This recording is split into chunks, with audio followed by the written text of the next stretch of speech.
நம்ம வந்து முடிவுகள் எடுக்கிறது எப்படி அப்படிங்கிறத பார்க்க போகிறோம். அதாவது முக்கியமான முடிவுகள் எடுக்கிறப்ப நம்ம எப்போ வந்து முழுமுதற் கடவுளை சரணடைஞ்சு எடுக்கிறது அப்படிங்கிறத பற்றி பார்க்க போகிறோம். ஸோ எந்த ஒரு முக்கியமான முடிவு எடுக்கிறதுக்கு முன்னாடியும் வந்து நம்ம வந்து முழுமுதற் கடவுளை வந்து வழிபடணும். அப்புறம் வந்து அந்த ஒரு முடிவு அப்படின்னா அதுக்கு பல வழிகள் இருக்கும் இல்லைங்களா? ஒரு விஷயத்துக்கு முடிவு எடுக்கிறதுனா பல வழிகள் இருக்கும். அந்த வழிகளில் வந்து எந்த வழி நம்ம எடுக்க போகிறோம் அப்படிங்கிறதான் முடிவு எடுக்கிறது. ஸோ என்னென்ன வழிகள் இருக்குது அப்படிங்கிறத எழுதி அந்த ஒவ்வொரு வழிக்கும் நல்லது கெட்டது எழுதணும். எழுதினதுக்கப்புறம் அப்புறம் அந்த முடிவு எடுக்கிறதுல சம்மந்தப்பட்டவங்க, அந்த முடிவுனால பாதிக்கப்படுறவங்க, சம்மந்தப்பட்டவங்க எல்லாரையும் வந்து அவங்கள வச்சு அந்த நல்லது கெட்டதை வந்து பார்த்து ஆராய்ஞ்சு நம்ம முடிவெடுக்கணும். சரிங்களா? அப்படி முடிவெடுக்கிறப்ப வந்து நம்மளுடைய உடல் நலத்தையோ, நம்மளுடைய கடமைகளையோ, நம்ம குடும்பத்தினரோட நம்ம வந்து நேரம் செலவு பண்ணுறதையோ, நம்மளுடைய ஆன்மீக பயிற்சிகளையோ பாதிக்காத முடிவாக இருக்கணும். சரிங்களா? ஆரோக்கியத்தை பாதிக்கக்கூடாது, நம்மளுடைய கடமைகளை பாதிக்கக்கூடாது, நம்ம குடும்பத்தினோட நம்ம வந்து நேரம் செலவு பண்ணுறது பாதிக்கக்கூடாது, நம்மளுடைய ஆன்மீக பயிற்சிகளை பாதிக்கக்கூடாது.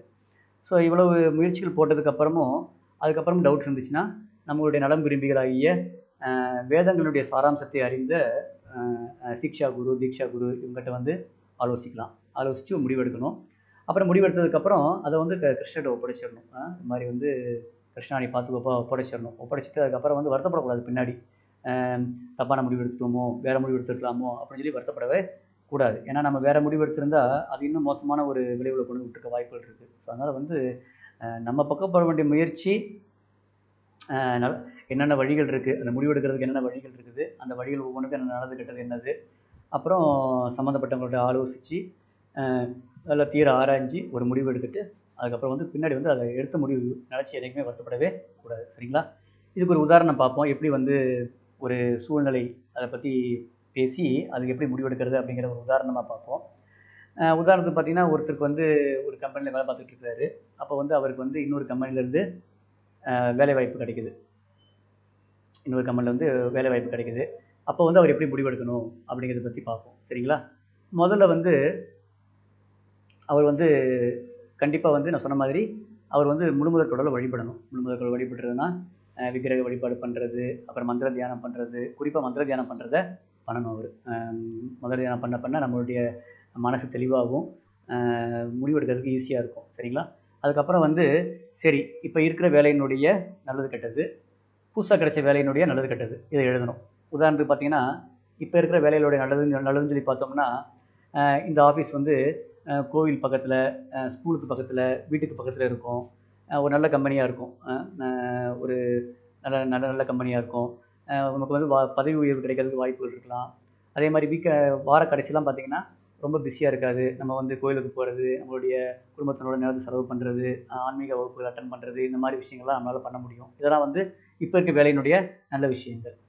இப்போ இருக்க வேலையினுடைய கெட்ட விஷயங்கள் அப்படின்னு சொல்லி பார்த்தோம்னா மேபி சேலரி கம்மியாக இருக்கலாம், சம்பளம் கம்மியாக இருக்கலாம். மேபி இப்போ நம்ம கூட ஒர்க் பண்ணுறவங்களோட நமக்கு நல்ல ஒரு உறவு இல்லாமல் இருக்கலாம். இது ரெண்டும் பார்த்திங்கன்னா ஒரு கெட்ட விஷயமா தெரியுது. சரிங்களா? நல்லது கெட்டது எழுதியாச்சு. அடுத்து வந்து புதுசாக கிடைக்கிற வேலையோடைய நல்லது கெட்டது. சரிங்களா?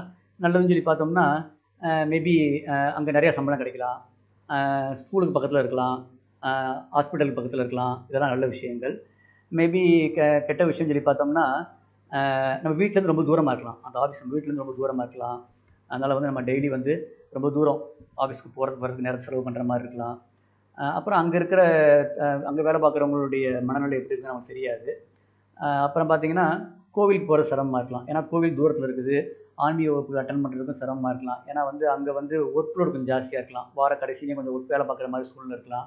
அதனால் வந்து கோவிலுக்கு போகிறது, நம்ம குடும்பத்தோட நேரத்தை செலவு பண்ணுறது, ஆன்மீக வகுப்புகள் அட்டன் பண்ணுறது, இந்த மாதிரி விஷயங்கள்லாம் கொஞ்சம் பண்ண முடியாத சூழ்நிலை இருக்கலாம். ஸோ இது மாதிரி போட்டாச்சு இல்லைங்களா? நல்லது கெட்டது ரெண்டு எழுதியாச்சு. எழுந்ததுக்கப்புறம் இப்போ வந்து நம்ம முடிவெடுக்கிறப்ப வந்து இதனால் வந்து சம்மந்தப்பட்டவங்க யார், நம்மளுடைய மனைவி, குழந்தைகள்லாம் இருக்குது. குழந்தைகள் விஷயத்தில் பெருசாக ஒன்றும் நமக்கு தேவையில்லை. ஏன்னா அவங்கள பொறுத்த வரைக்கும் ஸ்கூலுக்கு பக்கத்தில் இருக்கணும், அதான் மெயின். அதை வந்து நம்ம பார்த்துக்கிற வரைக்கும் ஓகே. மனைவிட்ட விசாரிக்கணும். மனைவிட்ட வந்து இந்த மாதிரி எல்லோரும் நல்லது கெட்டது தான் எழுதணும் இல்லையா? அதெல்லாம் கோத்ரூ பண்ணி 2 பேரும் அலசி ஆராய்ஞ்சு ஒரு முடிவை எழுதணும். எடுக்கிறப்ப சொன்ன மாதிரி உங்களுடைய ஆரோக்கியம் கெடாமல் பார்த்துக்கோங்க. இந்த எடுக்கிற முடிவு வந்து நாளைக்கு வந்து உங்களை ஆரோக்கியத்தை கெடுத்துடக்கூடாது, உங்களுடைய கடமைகளை கெடுத்துடக்கூடாது, உங்களுடைய குடும்பத்தோடு நீங்கள் செலவு பண்ணுற நேரத்தை கெடுத்துடக்கூடாது, உங்களுடைய ஆன்மீக பயிற்சிகள் சரிங்களா அதை கெடுத்துடக்கூடாது. அதை வந்து கவனமாக பார்த்துக்கோங்க. ஆமாம், ஒருவேளை இதையும் மீறி இவ்வளோலாம் நீங்கள் பண்ணி டவுட் வந்துச்சுன்னா சொன்ன மாதிரி உங்களுடைய தீக்ஷா குரு இவங்ககிட்ட வந்து அட்வைஸ் கேட்கலாம். அப்புறம் ஒன்ஸ் வந்து முடிவு எடுத்ததுக்கப்புறம் நம்ம வந்து கிருஷ்ணகிட்ட பொறுப்பை ஒப்படைச்சிடணும். கிருஷ்ணா நீ பார்த்துக்கோப்பா ஒப்படைச்சிடணும். நம்ம வந்து இறைவனை சரணடைஞ்சு எடுக்கக்கூடிய எந்த ஒரு முடிவும் வந்து நல்ல விஷயமா தான் முடியும். அதனால் வந்து ஒருவேளை நம்ம எடுத்த முடிவு நாளைக்கு வந்து சரியில்லாத மாதிரி தோணினாலும் நம்ம வருத்தப்படக்கூடாது. ஏன்னா நமக்கு தெரியாது, இன்னொரு முடிவு எடுத்திருந்தோம், வேற வேலையில் ஜாயின் பண்ணி வச்சுக்கோங்களேன், அப்போ வந்து அது வேற என்ன பிரச்சனையை கொடுத்துருக்கு நமக்கு தெரியாது. ஸோ அதனால் வந்து நம்ம வந்து முடிவு எடுத்ததுக்கப்புறம் நாளைக்கு வந்து தீர ஆராய்ச்சி எடுத்த முடிவு எடுத்ததுக்கப்புறம் அவ்வளோதான், அதை பற்றி கவலைப்படவே கூடாது. இப்படி எந்த முடிவு வேற முடிவு எடுத்துக்கலாமான்னு சொல்லி மனசை நினச்சி நம்ம வந்து அலபாய விடக்கூடாது. சரிங்களா? இதுக்கு உதாரணத்துக்கு பார்த்தீங்கன்னா, ஒரு கதை. ஒரு ராஜா இருக்கிறாரு. அதாவது வந்து யாருக்குமே வந்து அவங்களுடைய கடமை சம்பந்தமான விஷயங்களை வந்து திறமையில வளர்த்துக்கிட்டே இருக்கணும். அது எல்லாருடைய கடமை. அது வெளியே போய் வேலை செய்கிறதா இருக்கலாம், இல்லாட்டி வீட்டில் செய்கிற வேலையாக இருக்கலாம். எல்லாருக்கும் ஒரு கடமை இருக்குது இல்லைங்களா? அந்த கடமை சம்பந்தமான திறமைகளை வந்து நம்ம வளர்த்துக்கிட்டே இருக்கணும். அப்படி பார்க்குறப்ப ஒரு ராஜாவுக்கான கடமை என்னென்னா,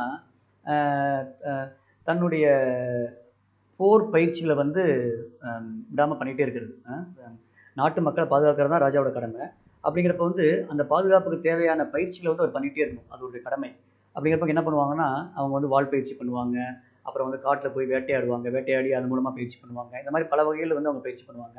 ஒரு நாள் அவர் தன்னுடைய மந்திரிகிட்ட கேட்குறாரு, நம்ம வந்து என்னுடைய பயிற்சி பண்ணுறதுக்கு வந்து என்ன பண்ணலாம், இன்றைக்கி வந்து காட்டுக்கு போய் வேட்டையாடலாமா இல்லை வால் பயிற்சி பண்ணலாமான்னு கேட்குறாரு. மந்திரி யோசித்து பார்க்குறாரு. காட்டுக்கு போகிறதுனா நம்ம வந்து விடிகாலையிலே போயிருக்கணும், இப்போ ஏற்கனவே மத்தியானம் ஆயிடுச்சு, அதனால் காட்டுக்கு போய் பயிற்சி பண்ணுறது சரிப்பட்டு வராது, நீங்கள் வந்து இங்கே இப்போ அரண்மனையிலே வந்து வால் பயிற்சி பண்ணுங்க அப்படிங்கிறாரு. சரின்னு சொல்லி முடிவெடுத்ததுக்கப்புறம் ராஜா வந்து வால் பயிற்சி பண்ணுறாரு. வால் பயிற்சி பண்ணிட்டு இருக்கிறப்ப வந்து அவருக்கு தவறுதலாக வந்து அவர் கையில் கத்திப்பட்டு என்ன ஆயிடுது, கட்டை விரல் கட்டாயிருது.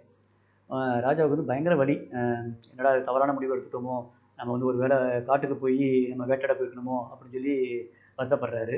வருத்தப்பட்டு மந்திரிகிட்ட வந்து, என்ன மந்திரியை நம்ம வால் பயிற்சி பண்ணி இப்படி ஆகிப்போச்சே அப்படின்னு சொல்லி கேட்குறாரு. உடனே மந்திரி சொல்கிறாரு, எல்லாம் நன்மைக்கு தான் ராஜா, கவலைப்படாதீங்க அப்படிங்கிறாரு. ராஜாவுக்கு பயங்கர கோவம் வந்துருச்சு. என்னடா நம்ம வழியில் புலம்பிக்கிட்டு இருக்கிறோம், இவர் எதுக்கும் கவலைப்படாதீங்க, எல்லாம் நன்மைக்கு அப்படிங்கிறாரு அப்படின்னு சொல்லிட்டு மந்திரி என்ன சொல்கிறாரு, ஜெயிலில் போட சொல்லிடுறாரு. வீரர்களை கூப்பிட்டு மந்திரி ஜெயிலில் போடுங்க அப்படின்றாரு. அதை கேட்டுட்டு மந்திரி சொல்கிறாரு, இதுவும் நன்மைக்கு அப்படின்னு சொல்லிட்டு அவரும் பேசாமல் ஜெயிலுக்கு போயிடுறாரு. அப்புறம் பார்த்தீங்கன்னா கொஞ்ச நாள் கழிச்சு ராஜா வந்து வேட்டையாட போகிறாரு. வேட்டையாட போகிறப்ப ஒரு சில வீரர்களோட போகிறப்ப வந்து அந்த காட்டில் இருக்க பழங்குடியினர் வந்து என்ன பண்ணுறாங்க, குரில்லா தாக்குதல் மூலமாக, அதாவது மறைஞ்சிருந்து தாக்குதல் மூலமாக மரத்துலேருந்து மறைஞ்சி இருந்து ராஜாவை தாக்குறாங்க. ராஜாவை தாக்கி ராஜாவே இந்த வீரர்களையும் சூழ்ந்துக்கிறாங்க. சூழ்ந்துக்கிட்டு என்ன பண்ணுறாங்க, ராஜாவோட கையில் வச்சு கட்டுறாங்க, கண்ணை வாயில் துணியை வச்சு அடைச்சி, வீரர்களே அதே மாதிரி பண்ணி அவங்க எல்லாத்தையும் கொண்டு போய் அவங்களுடைய தலைவர்கிட்ட கொண்டு போய் விடுறாங்க. தலைவர் வந்து ஆக்சுவலாக வந்து எதுக்கு அவங்களை அனுப்புனாருன்னா, அவங்களுடைய காளி சிலைக்கு வந்து விக்கிரகத்துக்கு வந்து பலி கொடுக்குறதுக்காக தான் ஆளை தேடி அனுப்பியிருந்தார். ஸோ அவர் தலைவர் பார்க்குறாரு, எல்லாரையும் பார்க்குறாரு, அவர் ஒருத்தராக பார்த்து வர்றாரு, வீரர்களையும் ராஜாவையும் பார்த்து வர்றப்ப ராஜாவை பார்த்துனே அவருக்கு வந்து இவர் தான் வந்து பலி கொடுக்க சரியான ஆள், இவர் தான் பார்க்குறதுக்கு வந்து ஒரு உயர் குலத்தில் பிறந்தவர் மாதிரி தெரிகிறாரு, இவர் தான் காளிக்கு பலி கொடுக்குறதுக்கு சரியான ஆள், இவரை கொண்டு போய் குளிப்பாட்டி அலங்கரித்து கொண்டு வாங்க அப்படின்றாரு. உடனே அவரை ராஜாவை கொண்டு போய் குளிப்பாட்டி அவர் நல்ல புது ட்ரெஸ்லாம் போட்டு நல்ல மாலையெல்லாம் போட்டு அவர் அலங்கரித்து கொண்டு வந்து காளி சிலைக்கு முன்னாடி நிப்பாட்டுறாங்க. அப்போ அங்கே பூசாரி என்ன பண்ணுறாரு, அந்த பறி கொடுக்கறதுக்கான பூசாரி வெயிட் பண்ணிட்டு இருக்கிறாரு. அவர் ராஜாவை வந்து மண்டி போட வச்சு அந்த காளி சிலைக்கு முன்னாடி இருக்கிற ஒரு பெரிய மரக்கட்டையில் வந்து ராஜாவோட தலையை வச்சுட்டு மந்திரத்தை சொல்ல ஆரம்பிக்கிறாரு பலி கொடுக்கறதுக்காக.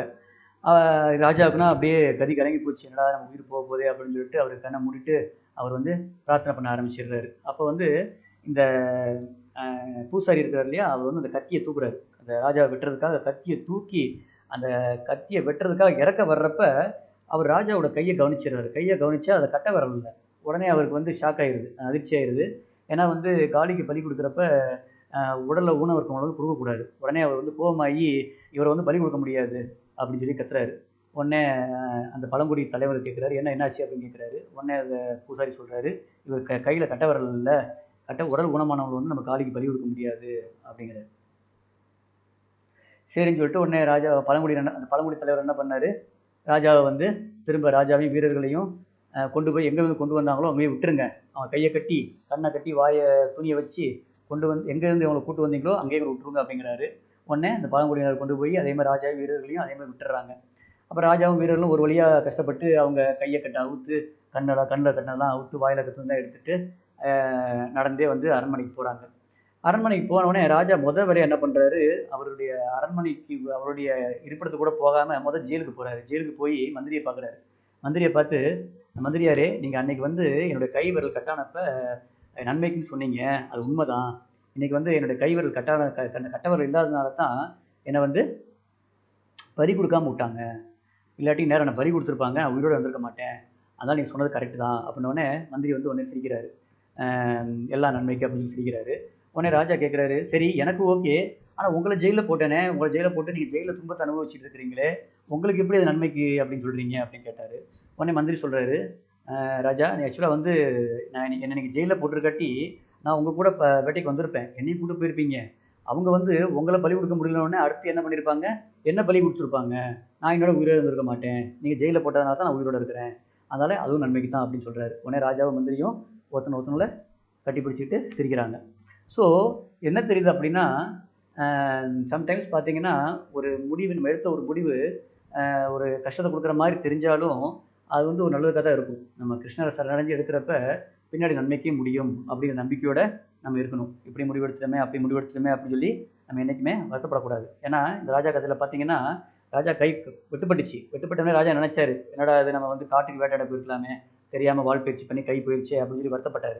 ஆனால் அப்போதைக்கு அவர் வந்து அது கைப்பற்றப்பட்டது வந்து ஒரு கஷ்டமான விஷயமா இருந்தாலும் பின்னாடி வந்து ஒரு உயிரையே காப்பாற்றிருக்கு. அதே மாதிரி நம்மளும் வந்து எடுக்கக்கூடிய முடிவுகள் வந்து இப்போதைக்கு தவறாக தெரிஞ்சாலும் பின்னாடி வந்து